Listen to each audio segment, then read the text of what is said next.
Coming to you live from the Frostwild Summit. This is Optimal Play. I'm Brandon, and I am about to dig into some Ashes Ascendancy.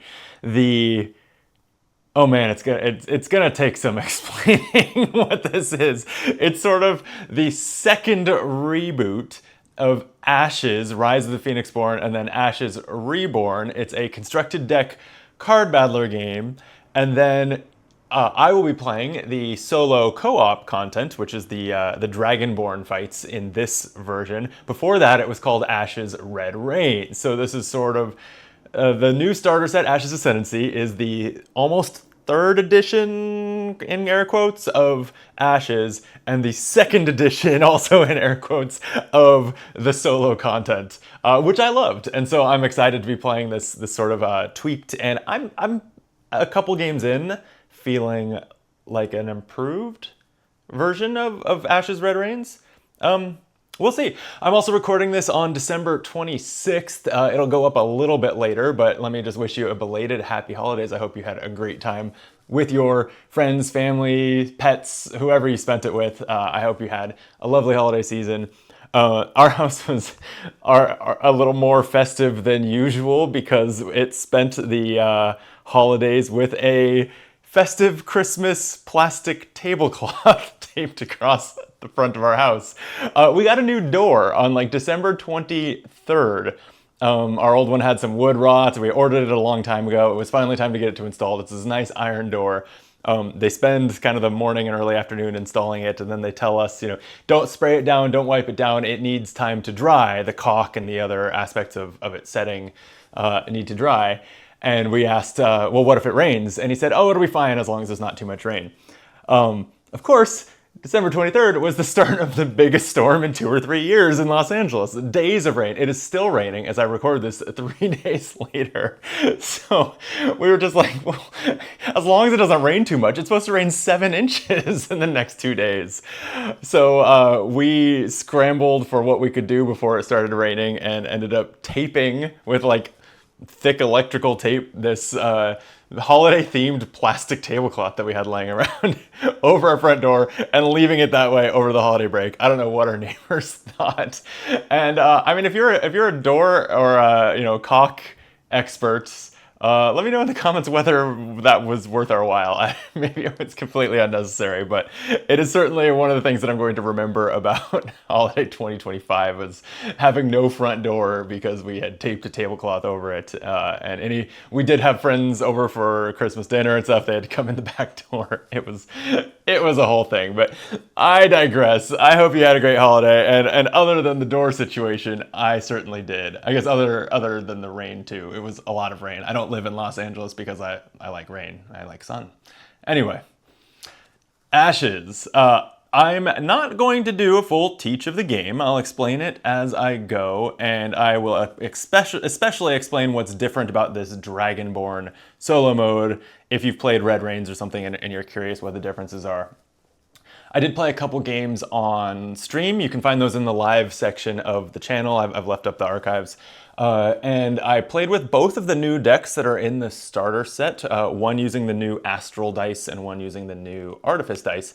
Both times I kind of crushed the Dragonborn. So that was on normal difficulty. I am turning it up to heroic difficulty, which involves giving, actually, there's only one thing you do to change the difficulty. In this one, it's put a +1 token next to the Dragonborn, which increases their threat by 1. So instead of 4 threat, which would mean that they kind of play 4 cards against me per round, it's 5 threat, 5 cards against me per round. These are all going to be the aspects of the Dragonborn that I have to defeat as part of defeating the Dragonborn without dying myself. So the Dragonborn is Skatha Kalani. Does she have a subtitle? Dragonborn Adorned in Feathers. Very nice. The art in this game continues to be extraordinary. The art's fantastic. All the white space on the cards still looks great. I love everything about how this game looks. Anyway, that's another aside. She has 30 health, and she has this status ability. And it's called a status ability because she has to gain these status tokens, and then on her turn, she spends them to trigger her ability. And she can gain them in a couple ways. But then what she does when she spends one is poach. At the start of the Dragonborn's turn, remove 1 status token from this card. If you do, deal 1 damage to the opposing player's target leftmost unit. or they're Phoenixborn if they control no units. So every time she gains a status token on her next turn, she will spend it to deal 1 damage to my leftmost unit.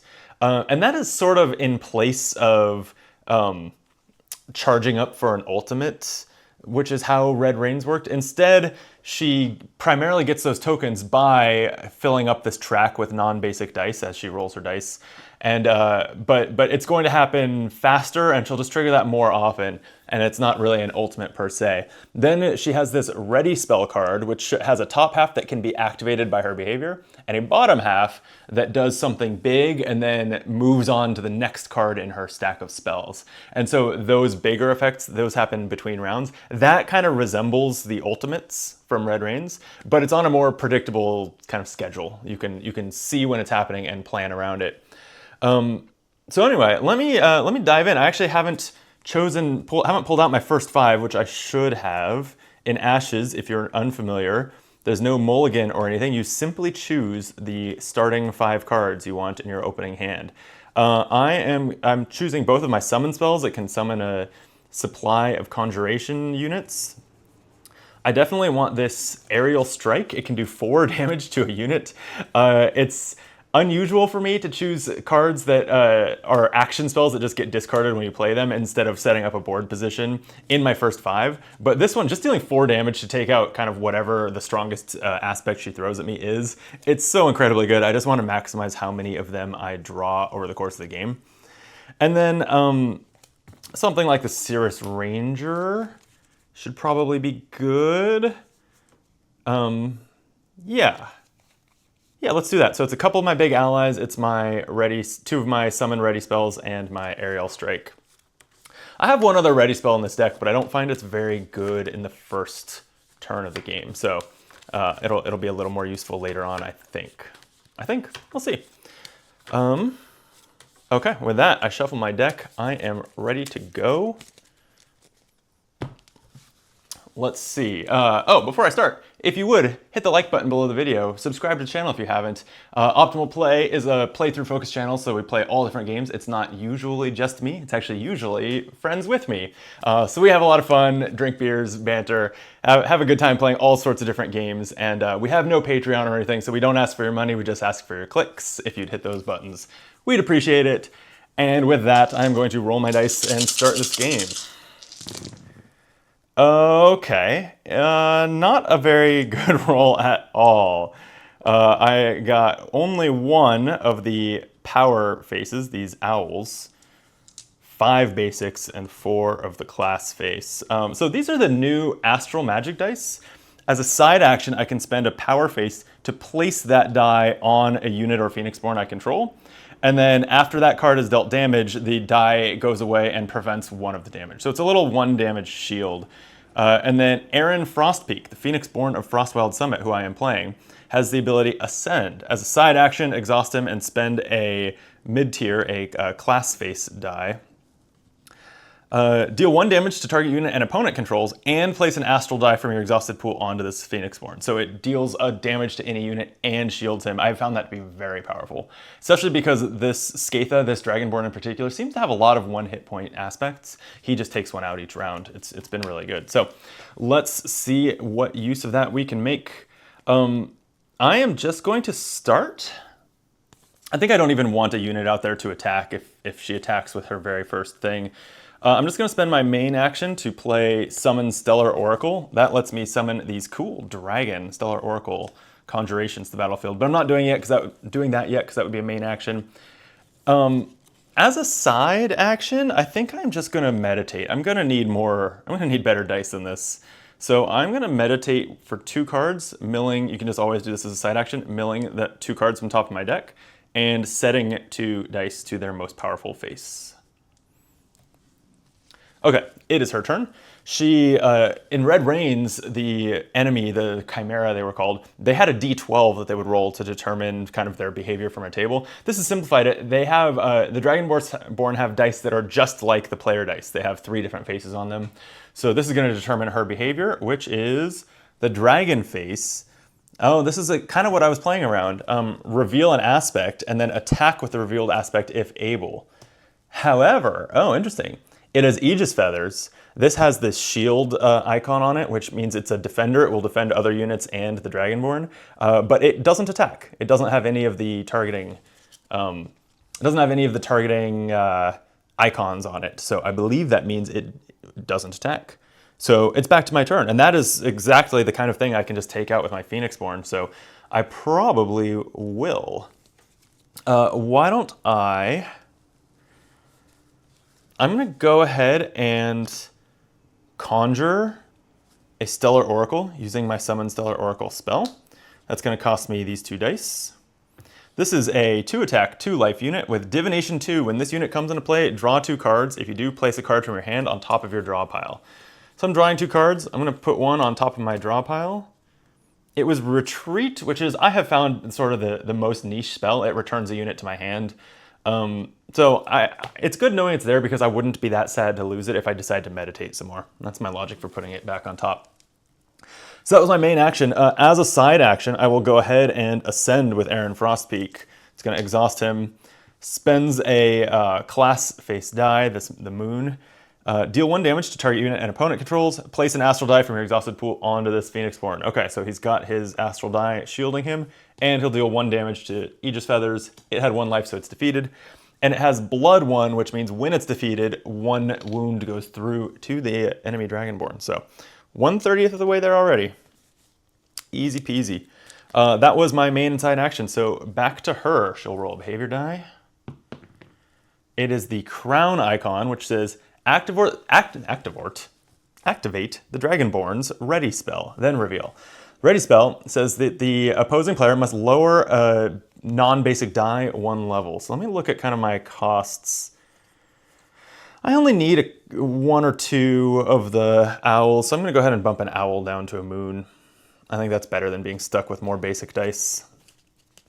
And then she's going to reveal Bird Hunter. It's a 3/3 Blood 2 with Overkill 1. After this unit destroys a unit an opponent controls by attacking, deal 1 damage to that opponent's target Phoenixborn. That's a really solid choice to just nail with that card I was talking about, I think, with the Aerial Strike. It's back to my turn, and I think I'll just start with that. It costs a basic die and a side action. If your Phoenixborn has an astral die on it, deal 4 damage to target unit and opponent controls. I'll just knock the Bird Hunter the hell away. And that puts 2 wounds through to the Dragonborn from its Blood 2. Main action now. I think I'm going to get my Skybreak Captain down. It costs me 3 total dice. But it has Uplift. When this unit comes into play, place an astral die from your exhausted pool onto it, so it also gains a shield. And it has the side action Aerial Command 1. If this unit has an astral die on it, increase the attack value of another unit you control by 1 for the remainder of the turn.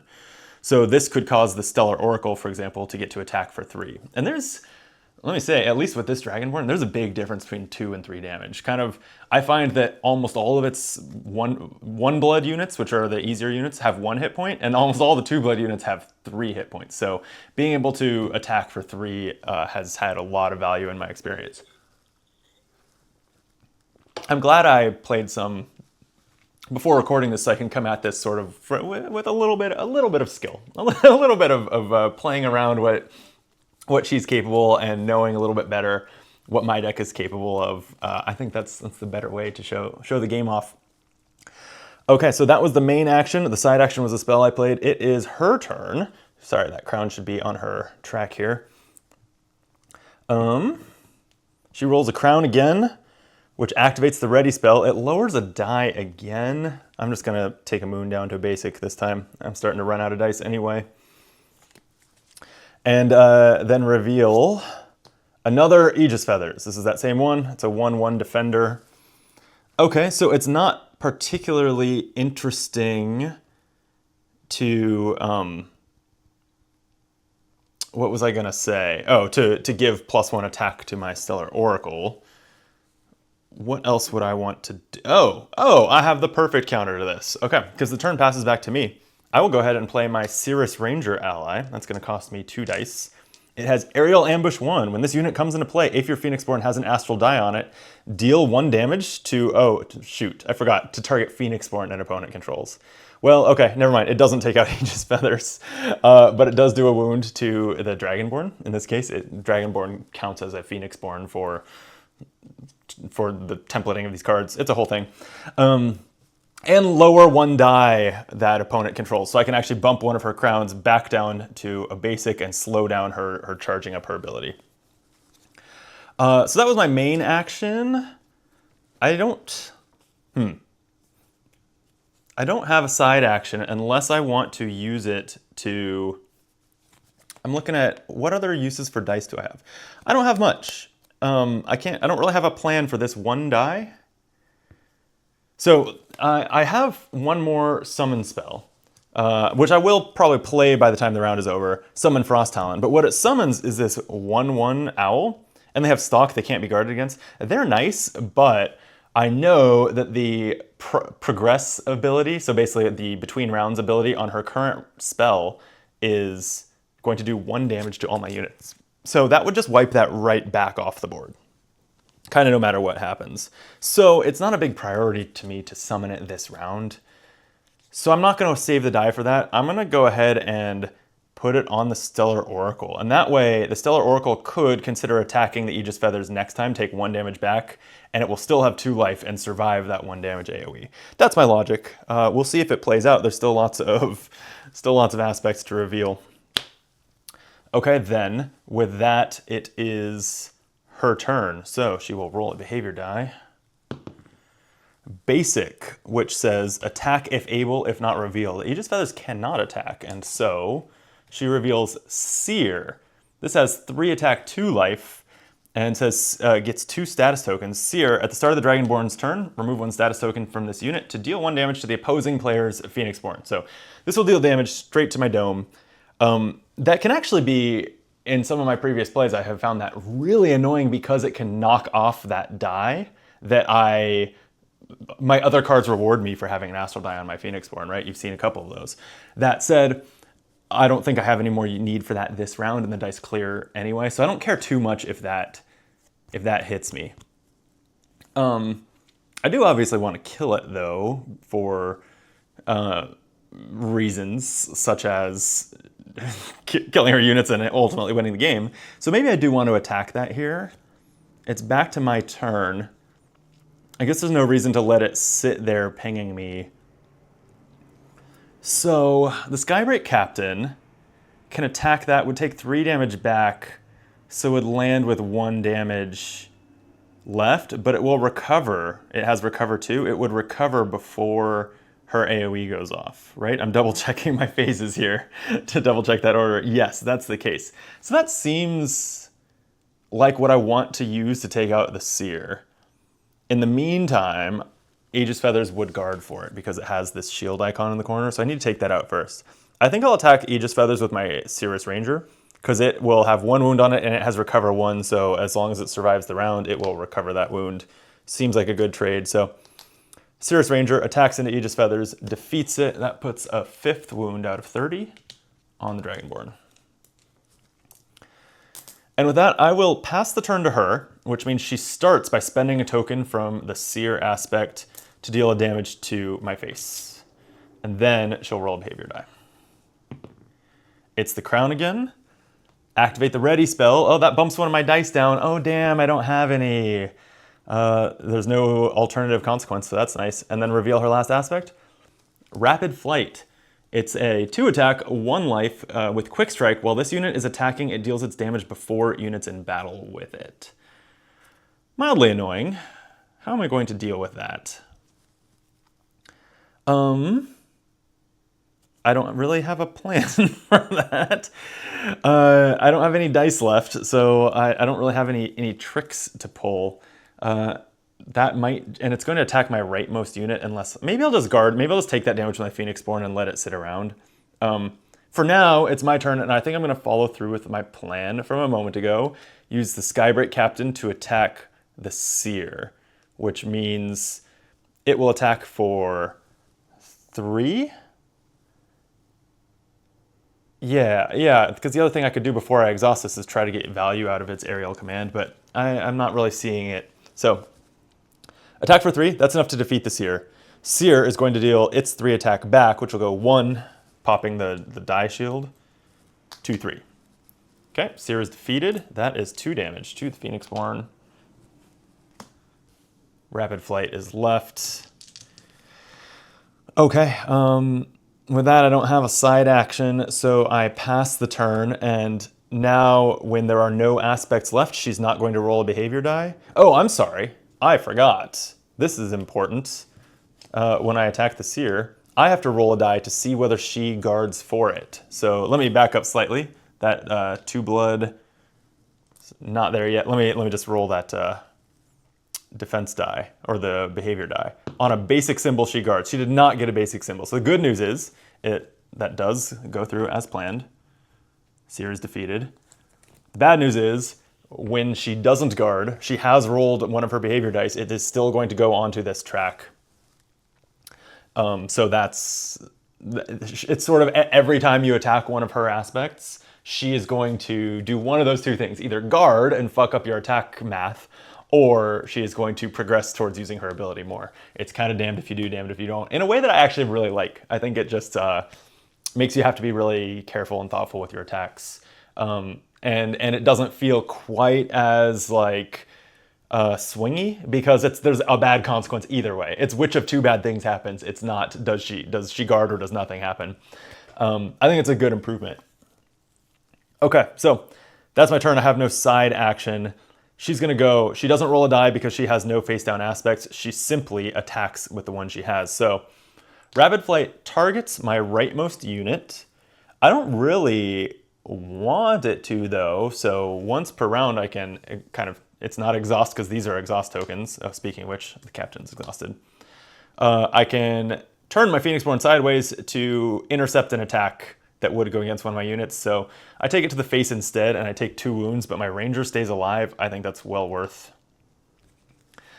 And it goes to my turn. She now, all of her aspects are exhausted. She has no tokens left. She has nothing to do. She'll basically, on all of her future turns, she's just going to pass back to me. That's how I like it. Okay, I think that this is actually going incredibly well, because I'm going to go into next round with a really well-established board, I think, unless I'm missing anything. So I'll go ahead and have the Stellar Oracle attack Rapid Flight. Again, we're going to roll to see... Yeah, this will be fine. We're going to roll to see whether she guards. She does not. So Rapid Flight is dead, and because it was exhausted, it does not deal damage back to Stellar Oracle. So that's just 1 wound from the blood value. That's going to exhaust my Stellar Oracle. And that was a 5th die on this track, so they're all going to go back down to basic dice down here. And she gains a token. And when I pass the turn to her, she will spend it to use her ability, which I'm going to do right now. I don't have a side action, so she'll spend it, remove the status token to deal damage to my leftmost unit. That will just pop the shield on the Stellar Oracle. That's incredible. And that actually went great. Okay, I mean, I have as many more turns as I want, but all my units are exhausted. I can finally play my Summon Frost Talon, but I don't have the dice to actually summon the owl, and even if I did, she would AoE it down. So I think I just play that. I pass turn to her, she passes it back, and now I pass, and that will end the round. So, recovery phase. I do the recover for my units. Skybright Captain has recover 2. Sirius Ranger has recover 1, so they're at full health. That feels great. I remove the exhaustion from all the cards. I would exhaust any dice that were out here. I don't have the option to leave astral dice out from round to round. They must exhaust. And then we go to a new phase called the Dragon phase, which is where she kind of does her recover, upkeep type stuff. She cleanses, which means that she discards from play any of my cards that are on her side of the table. So if I had played any negative attachments on her units, anything like that, she would clear them. They only last 1 round in this mode. Just as sort of a flat rule. She gains a status token, charging her ability for each card that had been left last round in play, but there weren't any. I cleared them all up.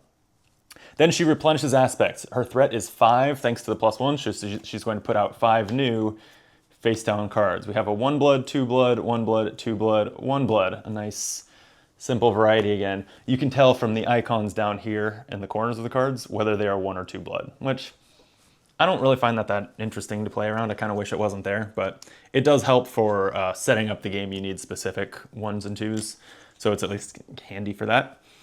Okay, also, turn order passes to her. She will go first this round, so maybe that just wrecks me.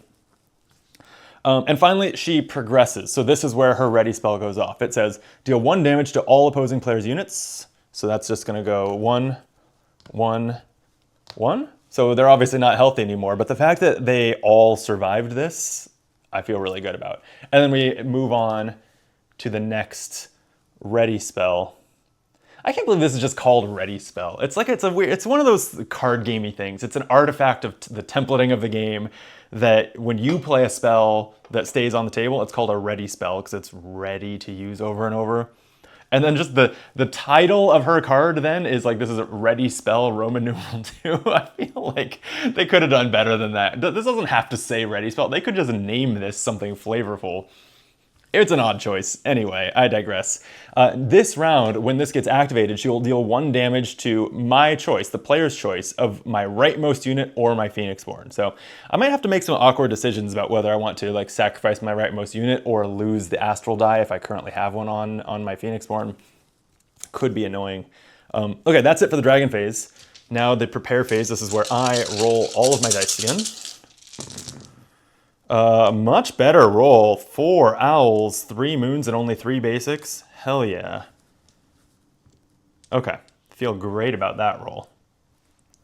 And then I may discard cards. My hand right now is just a Skybreak Captain. I think I just want to keep that. And okay, filled up my hand. These are some. This is a pretty good hand. I'm gonna admit. And then we're to the player, or to the main, it's called the player turns phase, but the main action phase. So she goes first. She's going to roll a behavior die. And it is a crown, which activates the ready spell already. Deal a damage to my choice of my rightmost unit or my Phoenixborn. I mean, that would take out this ranger that I worked fairly hard to keep alive. So I think I'm just going to put it on my Phoenixborn. That's 3 out of 15. I'm still pretty healthy. And then she'll reveal Radiant Flash. When this unit comes into play, the target opposing player must lower 1 power die, so that's specifically my owls, 2 levels, so it becomes basic. That's annoying. It has 2 attack, 1 life, so that's another real good target to just ping with my Phoenixborn if I want to. But then, how much do I care about that die sticking around? I don't have that same what am I saying? I don't have another copy of Aerial Strike, the spell I can only play if I have that. So I guess I'm not too worried about it this time. Okay, let me just go ahead and clear this then. It's a 2 attack, 1 life. It's just perfect to ping. So I'm going to start with a side action to ascend. So exhaust my Phoenixborn, deal 1 damage to target unit and opponent controls, and I spend this die, but then I put an astral die from my exhausted pool onto this Phoenixborn. So gains his shield, defeats the Radiant Flash. That is a 9th wound on the Phoenixborn. That was my side action. I still have a main, which is kind of nuts. I want to set up to do something cool, taking out some of these 2 blood units without having to trade with them if I can. So I'm going to play a Javelineer. Costs me this power die. It's just a 1 attack, 1 life unit. It also has recover 1, but I don't think that's going to matter when it only has 1 life. And it has Frost Throw as a main action, just deal damage to target unit and opponent controls equal to this unit's attack value. So that's another way to avoid the Phoenixborn won't block that because it's not an attack, and the Javelineer is dealing damage without taking damage in return. It's real good. It's only 1 damage for now, but there are some ways like the Skybreak Captain to buff that. It's pretty great card. Okay, so that was my main action. Pass the turn back to her. She rolls a crown again. Activate the ready spell. Oh geez, I have to choose now between losing the Javelineer I just played because it's my rightmost unit, or losing the die on my Phoenixborn because the damage gets dealt to me. I'll lose the die, I guess. I don't think I badly need that there. The only reason I can think of that I would really wish I had that is this Cirrus Ranger. I can play the retreat spell to return it to my hand so that I could play it again, and its enters play ability only triggers if I have a die on my Phoenixborn. That's, it's kind of a long shot that that's how I'd be spending my resources this round. Okay, then she's gonna reveal Dragon Range. It's a 4 attack, 3 life, 2 blood unit with Dragon Rage 1. When this unit is declared as an attacker, place a status token on the Dragonborn. That's not great. You don't want to charge her ability if you don't need to. That would basically kill my Stellar Oracle. So, what do I do? What are the odds that it attacks? There's a 1/3 chance that it attacks next turn, depending on the behavior die roll, because the basic face is what causes the attack if able, if not reveal. And that, what am I saying? That's on 2 out of 6 faces on her dice. So what I'd like to do this turn, oh, I forgot that okay. Here's what I wanted to do. Get a Gust Spear on this Javelineer, which gives it +1 attack, and use the Skybreak Captain to buff the Javelineer to be 3 total attack, and then just send that 3 damage at the Dragon Rage without having to trade with it. That would be the ideal world, but not everything can be ideal, I guess. So maybe I end up just letting it attack my Stellar Oracle, dealing 2 damage back, and then finish it off with that 1, something like that. So why don't I spend this turn?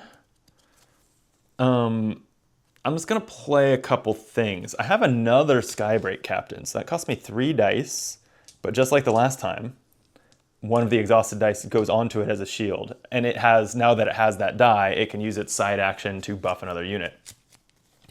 And then that was my main action to play that. As my side action, I will play Whirlwind. This costs me a die.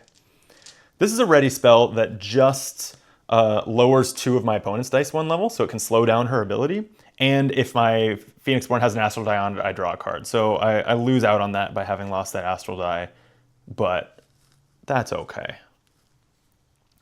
All right. That was my turn, so I will pass the turn back to her. She will roll Crown again, triggering that ready spell again. My choice of my rightmost unit or Phoenixborn. Well, the captain won't die at least, but I think I want it to keep its shield, so I am going to put it on myself again, and then reveal another Radiant Flash. Oh, that's annoying. That's the one that when it enters play, it bumps one of my power dice all the way down to basic. So all I'm sitting on is 4 basic dice now. I will probably need to meditate. But okay. That's also a target for my Javelineer if I just want to try to knock it out with that. But here's the thing. The Dragon Rage didn't attack, so now I can get in front of it. I can take it out before it ever attacks.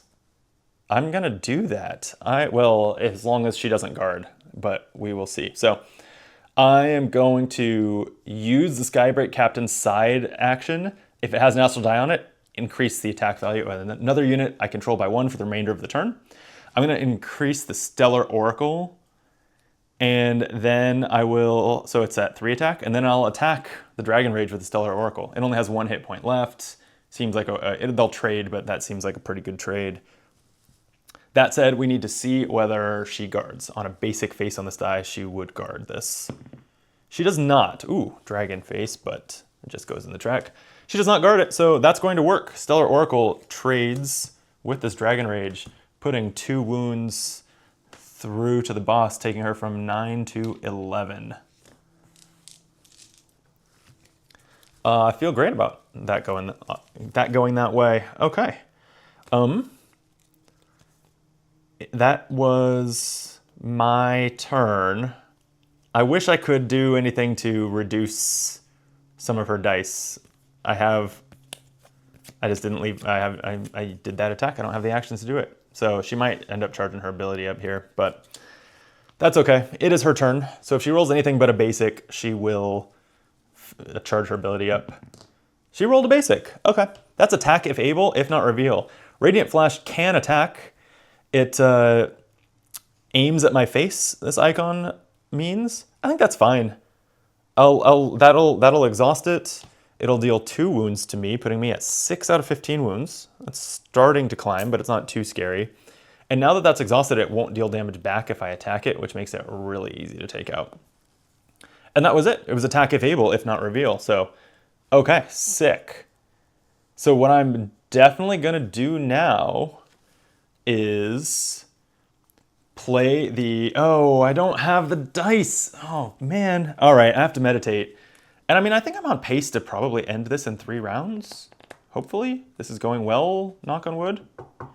So I'm just gonna meditate for 4. I'm gonna put all these dice up to power. So 1, 2, 3, 4. It wasn't any of that sick spell, the aerial strike. So that's the main thing that I was looking to not lose there. So, all right, so these are all owls now. That was my side action annoyingly, which means I can't play the thing I wanted to. Oh, but here's what I can do. My whirlwind. Exhaust it as my main action to lower 2 dice in target opponent's active pool 1 level. That will work. If my Phoenixborn had an Astral Die on it, I would draw a card. I don't. Okay, that was my side and main. Sleepy little turn for me. She's going to roll for her turn. Rolled a basic again. Attack if able, if not reveal. So she will reveal another Dragon Rage. That's the one that charges up her ability if it gets to attack. But I don't think it's gonna. Right? I hope not. Let's see. It's back to my turn. I've got 4 moons. So I can't quite take it out. I guess I'm just gonna go ahead and play this Gust Spear on the Javelineer and just try to set this up. The Dragon Rage may attack, in which case I might even guard with my, well, it'll be 4 damage. Maybe I won't guard with my Phoenixborn if that happens. Okay, so I'm playing Gust Spear, cost me a die. It's giving +1 attack to the Javelineer, and it says when attaching this spell, lower 2 dice in target opponent's active pool 1 level. So this crown is also going to go back to basic. She has this dragon face, which is 2 levels up from basic, so actually all I can do is lower that down to a crown, which doesn't take it out of her track. Slightly annoying, but that's fine. Okay, so that was my side action, was playing that spear. My main action then could be to attack, to use the Javelineer, but I really want to do, I'm getting greedy. I want to do 3 damage with it to that Dragon Rage by buffing it with Skybreak Captain, which means I have to do a main and side action combo. So instead, why don't I just attack the Radiant Flash with my Cirrus Ranger? It's exhausted, so it won't deal damage back. As long as she doesn't guard, that's just gonna kill it with no additional cost to me. So let's do it. She does not guard, and so that's going to exhaust my Cirrus Ranger and kill the Radiant Flash, dealing 1 wound to the boss. Sweet. Okay, so if the Dragon Rage doesn't attack, I mean, I guess maybe either way, but my hope is that it doesn't attack, and therefore I can just kill it with the Javelineer without having to trade with it. But I gotta pass the turn to her and see what happens. The Crown. Activate the Dragonborn's Ready spell. So it's dealing a damage to my choice of my rightmost unit or my Phoenixborn. I'm going to take it in the face again so that I don't lose that Skybreak Captain's die. And then I reveal Rapid Flight. This is the one that deals damage before units in battle with it. That's fine. Okay, so yeah, I'm gonna pull off the combo. Skybreak Captain Aerial Command ability buffs the Javelineer to 3 attack, and then I will use its Frost Throw to deal damage to target unit equal to this unit's attack value. It is not an attack, so the Dragonborn can't guard it. It does not take damage in return, it's just throwing a spear. So the Dragon Rage is taken out for, not for free, for great effort setting that up, but it's taken out successfully. So love to see it. And that's my turn, because that was side and main action. So her turn, she doesn't roll any behavior dice because she's out of face down aspect. So this is just going to quick strike. It attacks my rightmost unit. I think I can just let that happen, right? Because even though it deals its damage first, it's like Magic the Gathering, first strike, quick strike. That's just going to pop the shield on the Skybreak Captain and deal 1 wound to it with its 2 attack. And then it can counter and just wreck that thing. Yeah, that seems fine. And that'll put a 15th wound on the Dragonborn. And it's going to go back to me. I basically can do as much as I want now. I still have 3 dice left, so I should be using my... I can actually get a decent amount of damage through here, huh? Because I can summon a Stellar Oracle again. This costs me 2 dice. Summons my dragon friend. That was a main action, so I'll have to pass the turn. She passes it back. That exhausts this. I'll summon a Frost Talon finally. That is my Owl Conjuration. I have a battlefield capacity of 7 units, by the way, so I'm getting close to it, but I'm not maxed yet. It's a 1/1, and it says Stalk, which means the unit cannot be guarded against. So this can always go straight through to her face. Okay, I pass the turn, she passes it back, and now I'm just going to do 1 big group attack. Oh, sorry, that cost me this last die. I'm out of dice. So I can attack with everything that's not exhausted for a total of 3, 4, 5, 6, and that's going to be 6 damage straight to the Dragonborn. There's nothing she can do about it. She's at 21 after 2 rounds. I feel like I'm doing incredibly well. I was worried filming myself for this video, trying that next higher difficulty for the first time. Turns out it's going smoothly, so that's nice. All right, I'm going to pass the turn there. I'm going to go to the recovery phase. So Skybreak Captain recovers. Cirrus Ranger recovers. Skybreak Captain recovers. We'll clear the exhaustion from all of these things. And exhaust any dice. They are already exhausted. Okay, she cleanses. She gains status. She replenishes her aspect, so 5 new aspect cards for round 3 entering play. Oh boy, the first 2 are all both double blood, and then 1/1/1. And then she progresses. I haven't really talked about this ready spell. I did know this was coming because I've seen this before. She deals 3 damage to my leftmost unit, which is going to take out my Skybreak Captain. But you know what? This thing did great work. It's been here from the start of the game. I will survive. In fact, can I just win? I'll do the math in a second, but turn passes back to me.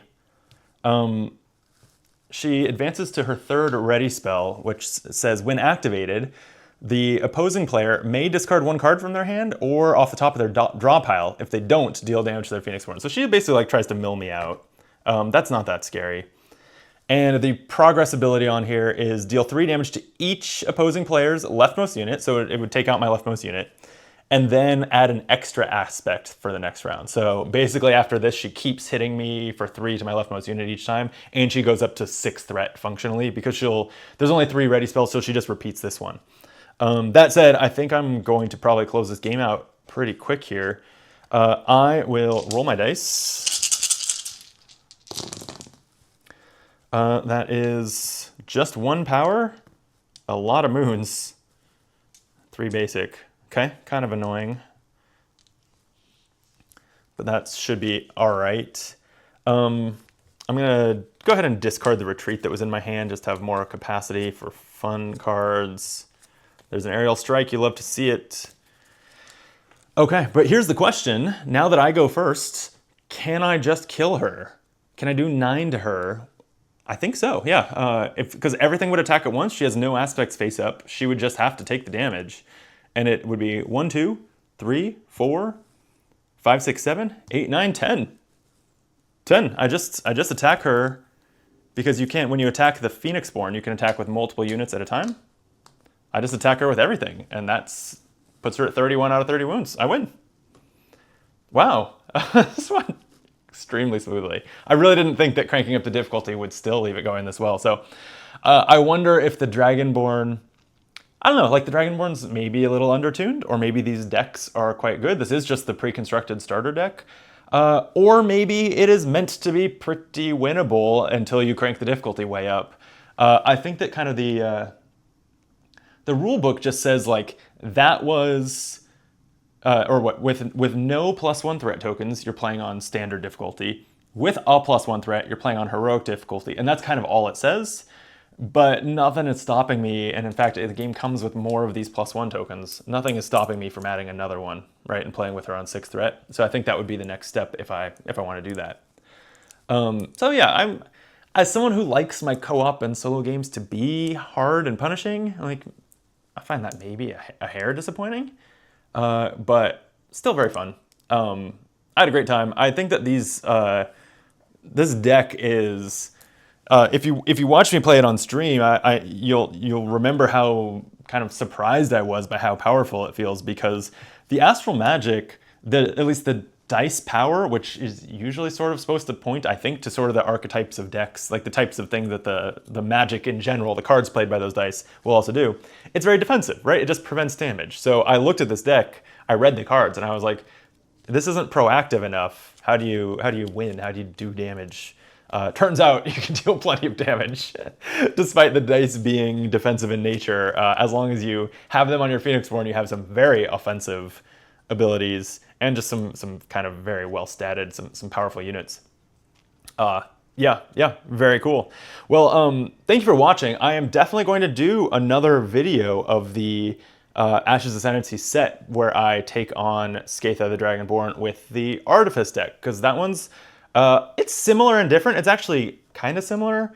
Artifice dice don't do anything inherently. They also go sit on units, and then those cards care even more about whether there are dice on them. And there's a lot more moving dice between them and stuff. Anyway, you'll see it on that video. It's very cool as well, even though I think I found that deck to be less powerful. I don't know, maybe I'll eat my words. Maybe now that I'd circle back to that one with the experience of having played against this Dragonborn and stuff, maybe I'll crush it too. We will find out together next time. So if you would make sure you hit the like button and subscribe to the channel to make sure that you see that video when it comes out, probably next week or the week after that. Join me for that and all sorts of other stuff on the channel. One last time, belated, happy holidays, happy new year. Till next time, be optimal.